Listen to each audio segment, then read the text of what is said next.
Let me tell you a story about the time I discovered my husband's betrayal. First, a little backstory. I met Noah when I was 23, working in a brutal corporate marketing firm downtown, where time off was a rumor and burnout was romanticized. He was 5 years older, already an up-and-comer in tech. Suits that actually fit, a jawline so sharp it could be a weapon. He called me Red the first time we met because of my rust-colored curls. He was charming, not in the performative, loud kind of way. Noah was the type to look directly into your eyes when you spoke. He listened. He made you feel like the only person in the room. I didn't stand a chance. We moved fast, too fast, in hindsight. Within 6 months, we were living together in a downtown loft with floor-to-ceiling windows and a rent that made my parents audibly flinch. But Noah said, "We invest in our environment. That's how we build the life we want." Man, I was so eager to believe in the life we were building. I swallowed the long work nights, the business trips that ran over, the carefully vague dinners with partners. I convinced myself it was just what ambition looked like. 2 years in, we were married. A low-lit ceremony in the woods, candles and violins and promises whispered beneath oak trees. He cried when I walked down the aisle. Sometimes I wonder if they were tears of guilt. By year 4, I started noticing things. The way he'd flinch when I asked too many questions. How he always kept his phone face down. The charged silence when I'd enter the room and he'd be mid-text. Still, I made excuses. Women are trained to gaslight themselves before they ever confront someone else. He's just stressed. He's always been private. He'd never. And then I found the hotel receipt. I was looking for a spare phone charger. That's all. But instead I found a crumpled receipt tucked under a stack of invoices in his office drawer. The Grand Monarch Hotel, 2 nights, champagne package, spa for 2, room service, a woman's name signed on the folio, Lena J. He had told me he was in Chicago. This hotel was in Portland. I didn't scream, didn't cry. I just stood there, watching the weight of the moment settle into my bones. And in that cold silence, I made a choice. I wouldn't let him see me broken. I would burn everything, quietly. Over the next 6 weeks, I became 2 people. To Noah, I was still Red. Warm, devoted, tired from work. I asked how his meetings went. I massaged his shoulders. I laughed at jokes I wanted to choke him for. In secret, I built a dossier. I started with his devices. He wasn't tech-savvy, not like he thought. I cloned his texts, mirrored his laptop, read every private message between him and Lena. She was younger. 26, maybe. A Pilates instructor turned influencer with a minor following and big dreams of launching a lifestyle brand. Noah told her she was pure energy, that I was distant, that our marriage was just routine now. He sent her poems, terrible ones, and pictures, some of me, taken when I wasn't looking. He called them prison photos. He used me to make her feel like the heroine in a movie where I was the villainous wife. How convenient. I didn't confront him. Confrontation gives them power. Lets them lie to your face and twist the narrative. I wanted the full unraveling, the slow rotting kind. So I studied them. I found Lena's apartment, a sleek, overpriced 1-bedroom in a mid-rise with insecure elevator access. I watched her from a rented SUV. I learned her schedule. I even attended one of her open yoga classes in a hoodie and a mask, just to hear her voice, to listen to the fake softness she poured over strangers. I learned she thought Noah was going to leave me, that they were planning the right time. I made sure that right time would never come. I started separating my life from his. New credit cards, quiet transfers, opened a business account under my maiden name, talked to lawyers, moved documents into storage units, changed passwords, set up mail forwarding, rented an apartment on the other side of the city under a new alias.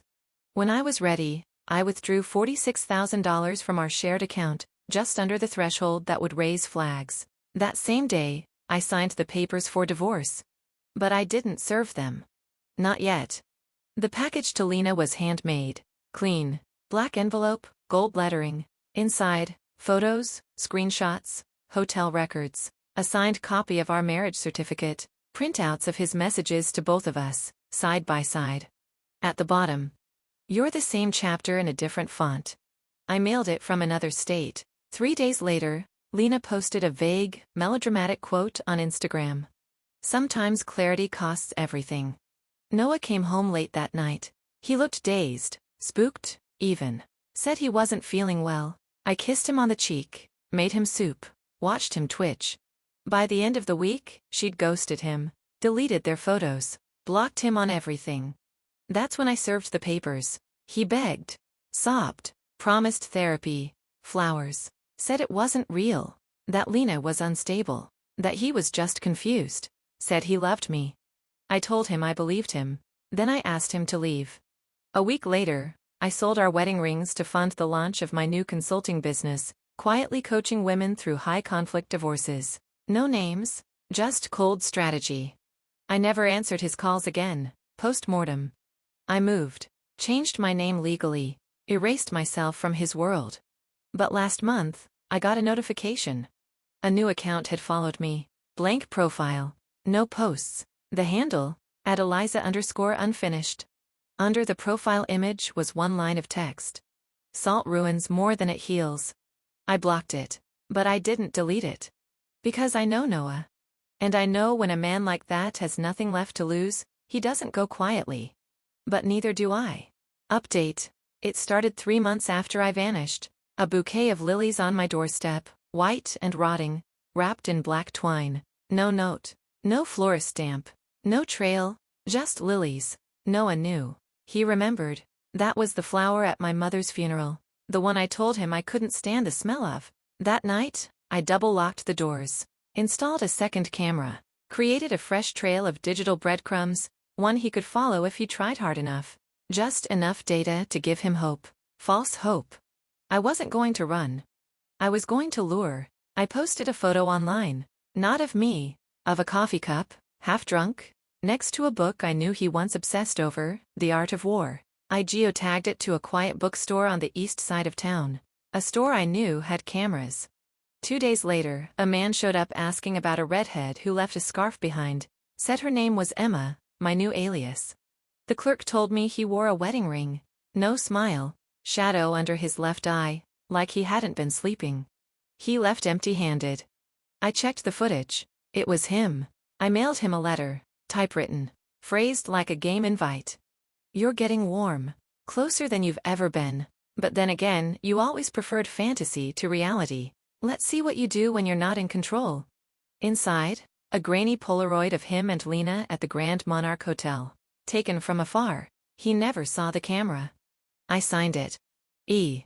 Not my name, not anymore, just a scar he'd carved into the wrong woman. I let him follow me. I left traces, receipts, emails, browser history.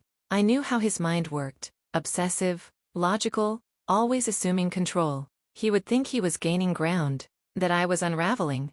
He booked a motel on the outskirts of town, near where Emma supposedly lived. I waited until his second night, then knocked at his door at 2:07 a.m. When he opened it, he looked worse than I remembered. Hair grown out, hollow cheeks, shirt wrinkled and damp with sweat. But those eyes, still calculating, still trying to dissect me. "Hello, Noah?" He blinked, stared, smiled. "I knew it," he breathed. "You're still mine." "No," I said. "I'm your consequence." He invited me in. Of course he did. He thought it was a trap he was ready for. He thought I came for closure, for forgiveness, that I still felt anything. He didn't see the thin blade under my coat, the phone recording from my purse, the GPS tracker I'd slipped into his car 2 nights ago. We talked for 37 minutes. He confessed to everything. Lena, the lies, the manipulation. Said he lost himself, said I had unfinished business with him. I asked him, what if this was never about healing? He didn't understand the question. But he would.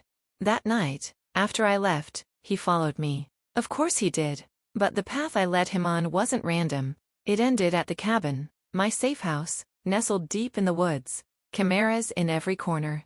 Motion sensors. Wi-Fi jammers. I'd bought it months ago, under a fake name. Used it for clients fleeing violent partners. Now, it had a different use. Noah came through the back entrance, just like I predicted. The door locked behind him. The power shut off. And I watched from the panic room beneath the floorboards, his image flickering across a bank of silent monitors. He wandered for hours, yelled, cried, begged, until the voice came on over the intercom. My voice, You always thought love was control, I said. You thought silence meant submission. He started pounding the walls. I told him I wasn't punishing him. I'm showing you what it's like when someone rewrites your narrative, when your version of reality isn't the one that matters anymore. You're insane, he screamed. No, I said, I'm free. Then I played the recordings. His confessions, his gaslighting, his threats to Lena after she left, every lie stitched together like a horror podcast. And finally, the call with Lena. Yes, she'd agreed to talk. I think he's dangerous, she said. I didn't believe you at first, but I do now. I didn't hurt him, not physically. I let him leave the next morning, alive, disoriented, weeping.